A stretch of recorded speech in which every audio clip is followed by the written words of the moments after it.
Ladies and gentlemen, welcome to the second season of the BUL Emerging Law Voices series, a series presented here in Brunel University London and involving not only international lawyers but also diplomats, politicians, and showing the wider implications of law.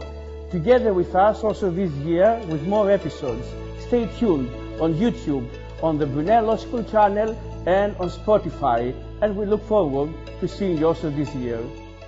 Ladies and gentlemen, welcome to this episode of the BUL Emerging Law Voices series. Here in the BUL campus, we are inaugurating the second season of the series, hosting Professor Gerry Simpson from the London School of Economics. Professor Simpson, welcome to the series. Pleasure to be here. And indeed, it's an honor for us to have you here, to the extent that you have written so far in your career a number of books and articles, and in a number of subjects that do not touch only about positivistic law, but they're very interdisciplinary, and they touch upon different also shades, maybe, of law. For example, I would like to start this discussion and interview by asking you about your latest book, meaning, or one of your latest books, because you're a very prolific writer, and I'm aiming at the book about the sentimental law.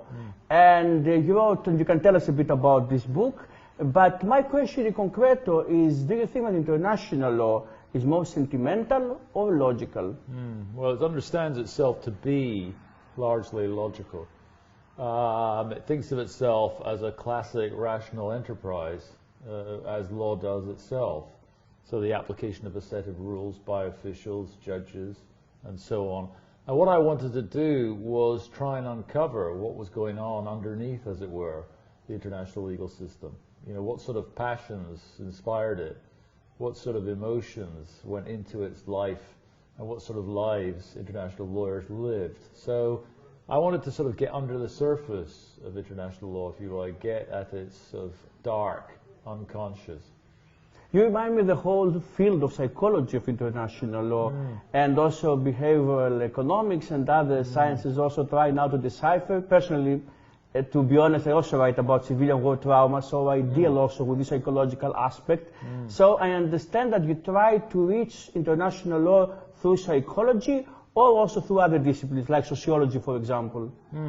It's not exactly a sociological or a psychoanalytic approach, but it borrows from both of those. So in one sense, it's a sort of ethnography of the field. It asks the question, you know, what do people do when they do international law? So it's a description of the experience that I in particular have, but I suspect many other people have, of actually practicing and teaching international law over a certain period of time.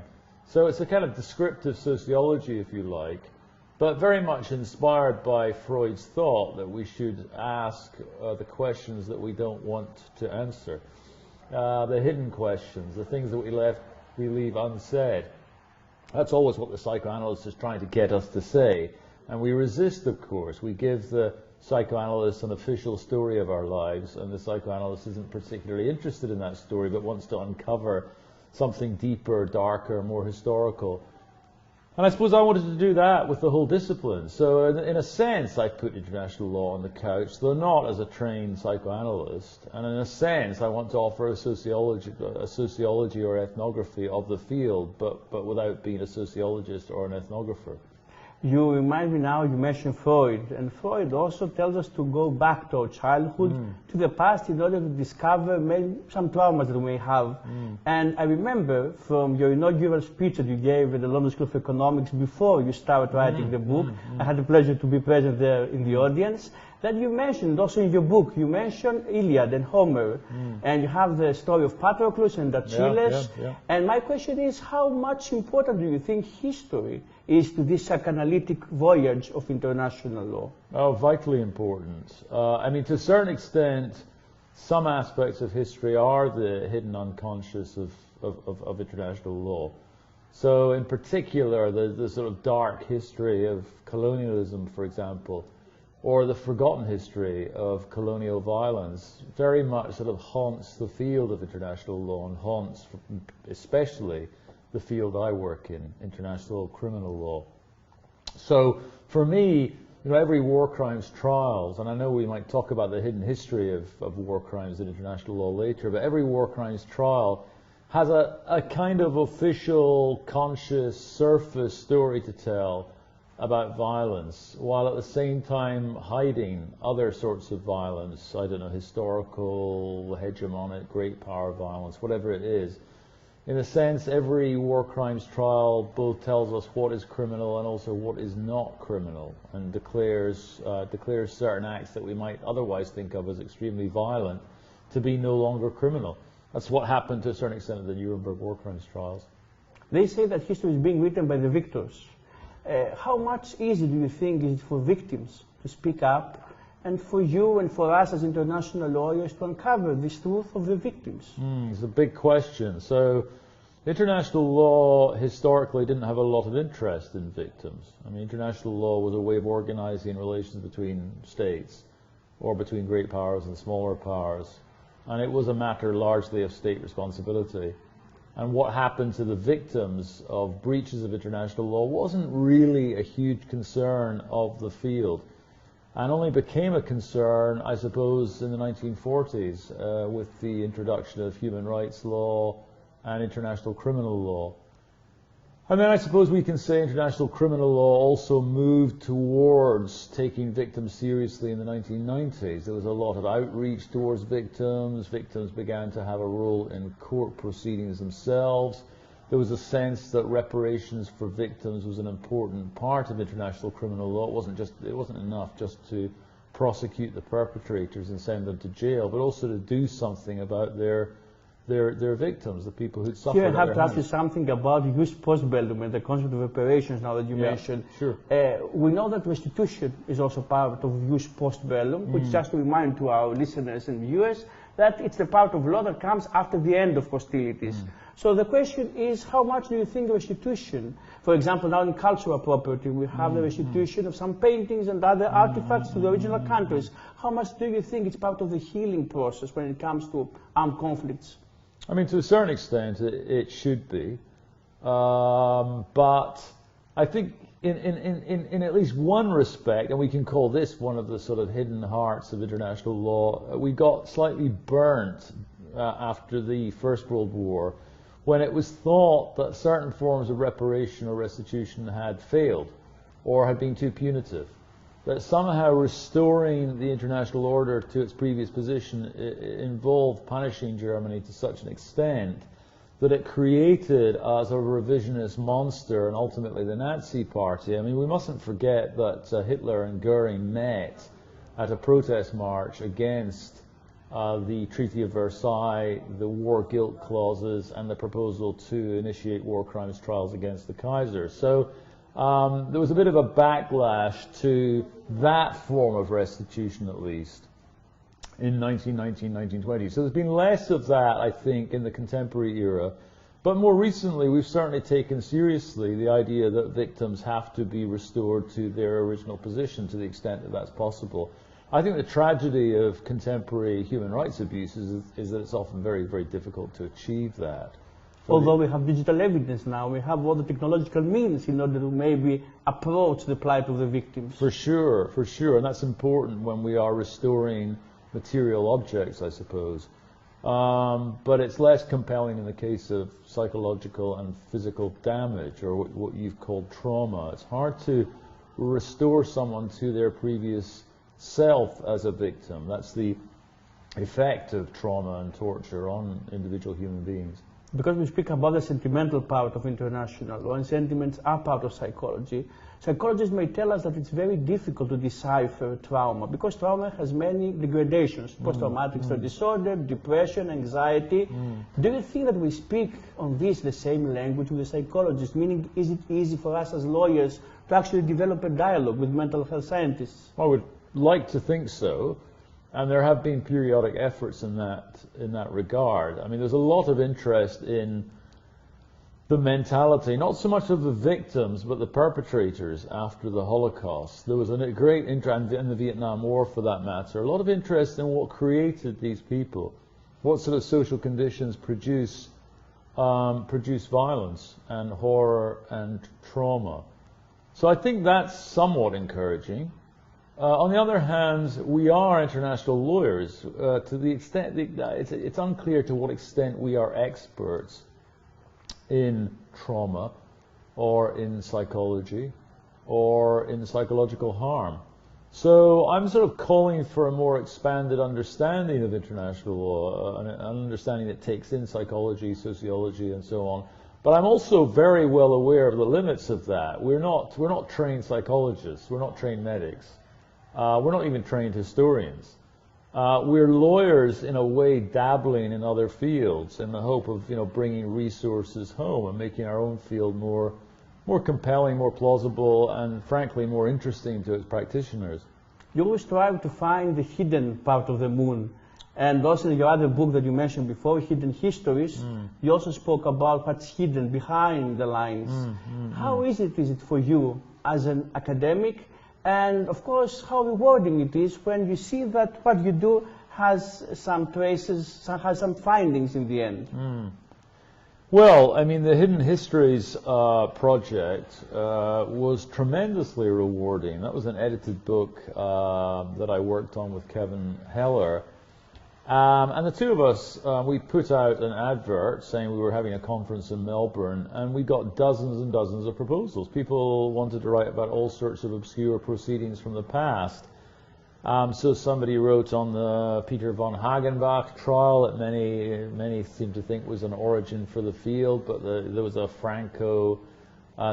Siamese, Franco-Thai mixed tribunal in the late 19th century. So there were all sorts of oddities, and that sort of enriched the field. It got us away from the kind of Nuremberg, Versailles, Hague center of the field and showed people that it was much more than those sort of key moments, those iconic moments in the history of international criminal law.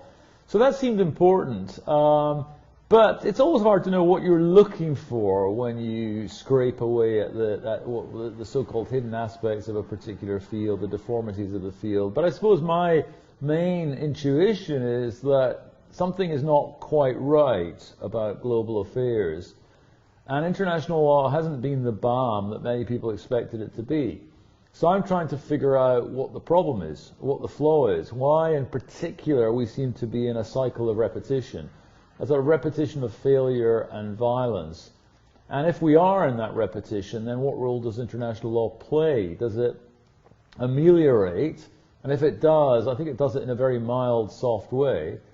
Or does it exacerbate the problem? Does it give the impression of progress? Maybe for some reason, some people have thought about replacing international law with global law. What is your opinion about this? Can international law be replaced by global law, or global law also has some restraints and limits that have to be underlined? Depends what you mean by global law, but at least, on one view, global law is a sort of decentering of international law's interstate aspects. So if we think of global law as a sort of network of legal rules emanating from, sources other than the sovereign state, then some people have argued that's a very promising way to think about the global order, though it may be also less democratic, less identifiable, less visible. It's hard to know how global law, and many people have written about this, how global law orders globalization and distributes the wealth produced by globalization. I mean, the network of partly hidden legal and non-legal or bureaucratic rules that regulate our lives could be seen as rather malign in lots of ways, given the rise of sort of turbocharged capitalism and the financialization of the democratic state. So global law itself has a dark side, but there's certainly a move towards thinking about something like the global rules-based order instead of international law. This is a very Australian affectation. What would be the difference between the general principles of international law and global law? I agree. I'm unsure what the difference is, but I think there's certainly an effort on the part of some states, Australia being a very good example, to distinguish the global rules-based order and mere international law, which I think could be dangerous. I think the attempt to do that revolves around a belief that some breaches of international law are a threat to the order of legality, while other breaches are just mere breaches. And so that Russia's invasion of Ukraine, I think, is understood as a threat to the global rules-based order in its entirety by, say, the Australian state. Whereas an equivalent Australian breach, or rather not a non-equivalent Australian breach, like, for example, breaching refugee laws, to be understood as a sort of mere breach of international law. So this distinction in terms has a sort of powerful ideological impact as well, and ought to be attended to. We are now talking about the junction between law and other disciplines, and while we are talking, the question comes to me about law and geography. And there is a book, as we know, Prisoners of Geography. And my question is whether you think that geography also plays a role in the intersection of countries with international law, meaning Australia or the US, which are more kind of isolated in the globe. Maybe, as you say, their breach doesn't have the severe consequences for the global system, as in the case of another country which is interlinked with Europe or with other continents, like Russia that you mentioned. You know, international law is a geographical discipline to a certain extent. When I looked at maps of the world as a child, there were generally two sorts of maps. There was the geophysical map, which outlined the rivers and mountains, and then there was the political map, which was a picture of the states, all neatly arranged in different colors. And the political map is a map of international law. It's an act of mapping by international law of the physical planet. It divides the planet into states. So international law begins as a sort of geo-legal scheme to order planetary relations around statehood. And then there's the idea of hemispheres or north-south splits, east-west splits that really form the identity of a certain way of doing international law. We can't really understand international law without taking a real interest in north-south relations, and historically, and certainly during the Cold War, east-west relations. These sorts of relations and these ideas are formative, constitutive in international law. At the same time, the South is not a uniform ensemble. For example, Australia is much different than Brazil or Argentina, or Latin America as a whole. So the question is, we're talking about the global South, but how much fictitious is the global South? Or if Australia should be just an exception to a decent concept of global South? That's a very good question. I mean, I think these geographical categories are almost always fictions. I mean, these maps of the world I would look at when I was 11 or 12 are presenting a world in which the United Kingdom is in the middle of the world, and the north of the map sits on top of the globe and the south at the bottom. But we've seen, in the last 30, 40 years, maps that don't look anything like that. They sort of reverse our geographical assumptions about the world. And I think that's true of north, south, east, west thinking. It's clear that the north isn't one place and the south isn't either. It's clear that the east is partly a product of the west, and Edward Said's Orientalism is, of course, the key text in that regard. The Orient or the East as a fictional product of the Western imagination on which it then acts. So that seems to be vitally important for understanding these geographical concepts as both opportunities and prisons. Let's stay in geography a bit, in Australia, in Oceania, and we have to say to our viewers that also New Zealand is nearby, of course. We didn't mention so far New Zealand. So my next question to Professor Simpson is the comparison you have taught. First of all, to say to our viewers and listeners that Professor Simpson has been a professor also in the Melbourne Law School and is still affiliated with the Melbourne University. So my question is comparisons and differences between New Zealand and Australia regarding their treatment of international law. Between New Zealand and Australia? Well, I've never taught in New Zealand. I haven't spent much time there. But, my impression is that New Zealand historically has had a much more aggressively... Sorry to interrupt you. For example, now we had the plebiscite in Australia that was lost. And New Zealand should have been shocked because the Maori there already have an official role in the state. So we see the two countries having some structural differences. For sure. I mean, there were two differences I was going to point to. One was their different approach to indigenous peoples. Maoris, for all sorts of historical reasons, going back to colonization, play a much more significant role in the life of the nation or are accepted as part of a political mainstream to a much greater extent in New Zealand. As I say, there are all sorts of reasons for that, than the Aborigines, indigenous peoples of Australia are, who've been historically marginalised, dispossessed, isolated, and alienated from political and legal life in Australia. I mean, there have been attempts to remedy that with referendums in 1967, Kevin Rudd's apology, the Mabo case, but these overall have been significant but marginal gains, and conditions for indigenous peoples remain extremely precarious in Australia. The other difference, I think, is that New Zealand has a more irreverent, we might say, a more independent foreign policy in many instances. So the creation of a nuclear-free zone. There's a more, I think there's a more pacifist sensibility in New Zealand that may come from its position as a small state, may come from its geographic position, but that's something else that distinguishes New Zealand from Australia. In other respects, New Zealand and Australia, of course, belong to the Western Bloc, but even describing them as part of the Western Bloc gives a lie to our sort of geographic musings from earlier on, because they clearly are not in the West in any strong sense. And I will stay with the last question to the region. Academically now, you have taught in Australian universities and also here now in the London School of Economics. How would you compare the two modes of learning in the two sides of the globe, as you said before, the Northern Hemisphere, here and Australia? Well, they're not so dissimilar in lots of respects, but Australia has a really rich and proud tradition in international law. It punches well above its weight. It has a disproportionate effect on international law, certainly in terms of the academy. If we think of some of the major figures from Dan O'Connell through to James Crawford and someone like Hilary Charlesworth, we can see that Australians have played a very, very powerful role in making and developing and managing the system of international law. That's of course true in the United Kingdom too, but I do think there's a special sort of international law in Australia, and Australians may be more sort of committed to international law as a middle power and as a self-consciously good citizen.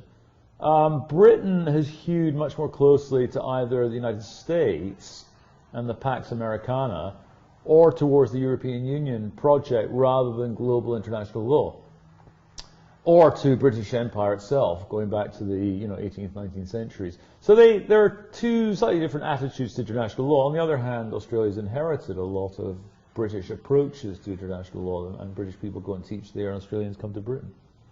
I would like to take you now to go away a bit from the area, from the region, and I would like to take you through two last questions. The first one relates, you mentioned New Zealand's nuclear zone, and you're right, one of the last projects that you have, I think you can tell us if it's still ongoing, it's about nuclearity, if I'm not wrong. And I would like, if you would like in 2 minutes to tell us a bit about your project, and then I would like to ask about the comparison, because we have our academics speaking about the comparison between nuclear weapons and artificial intelligence, to the extent that maybe artificial intelligence should be banned or constrained like nuclear weapons. What is your opinion on this? Well, I'll take that question first and then tell you something about my project. Because I'm not an expert in artificial intelligence, it's hard for me to know precisely how we should approach it. But I will say that there is a tendency amongst lawyers to think that sort of banning something might be some sort of solution to a social problem. And it rarely is. I think subtle forms of legal and non-legal regulation and education would seem to me to be a more promising way to approach the problem of AI. But the problem of AI is a major problem, a major threat. It may be comparable, who knows, to the threat posed by nuclear weapons. The attempt to regulate nuclear weapons through law has been only a sort of partial success. So there's more law of nuclearity than one might imagine, and the Cold War in particular, understood largely as a sort of lawless period in human relations, was in fact highly juridical. If we think of the SALT I and SALT II, the strategic arms limitation treaties entered into between the United States and the Soviet Union, we see this.